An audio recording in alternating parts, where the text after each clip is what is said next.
ప్రపంచంలో కనిపించని దేవుళ్ళు ఎంతోమంది ఉన్నప్పటికీ కనిపించే దేవుడు భారత రాజ్యాంగ నిర్మాత డాక్టర్ బాబాసాహెబ్ అంబేద్కర్ అని పెందుర్తి ఎమ్మెల్యే పంచకర్ల రమేష్ బాబు శ్లాఘించారు. 134వ అంబేద్కర్ జయంతి ఉత్సవాల సందర్భంగా ఆయన సభవరం సాయినగర్ ఎస్సీబీసీ కాలనీ వద్ద అంబేద్కర్ నిలువెత్తు విగ్రహానికి పూలమాలలు వేసి ఘనంగా నివాళులర్పించారు.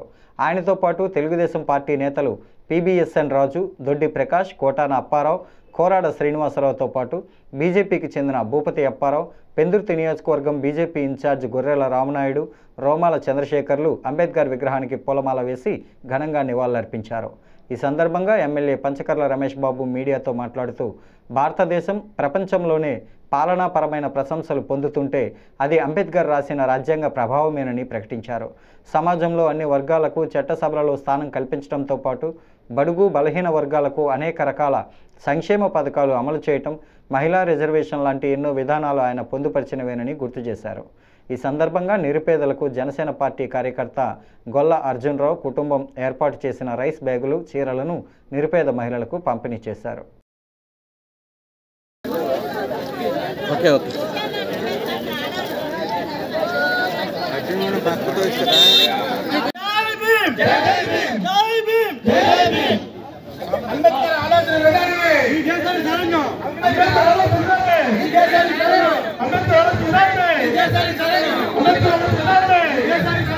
మతానికి వచ్చిందని వ్యక్తి కాదు బాబాసాహెబ్ అంబేద్కర్ గారు.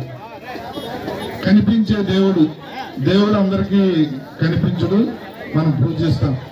కనిపించే దేవుళ్ళు కొందరే ఉంటారు. దానిలో మొట్టమొదటి వ్యక్తి బాబాసాహెబ్ అంబేద్కర్ గారు.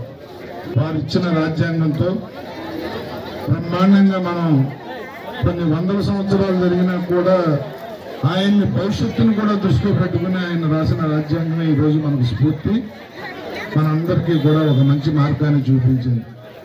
ఎక్కడ అసమానత లేకుండా, ఎక్కడ అణగారిన వర్గాలకు అన్యాయం జరగకుండా, ఎక్కడ పెత్తందారీ వ్యవస్థ ముందుకు పోకుండా కట్టడి చేసి రాజ్యాంగంలో పొందుపరిచిన విధానాలే ఈ రోజున భారతదేశాన్ని ప్రపంచ దేశాలు గౌరవిస్తున్నాయంటే దానికి ఆద్యుడు, ఆరాధ్యుడు, పూజ్యుడు డాక్టర్ బాబాసాహెబ్ అంబేద్కర్ అని చెప్పక తప్పదు.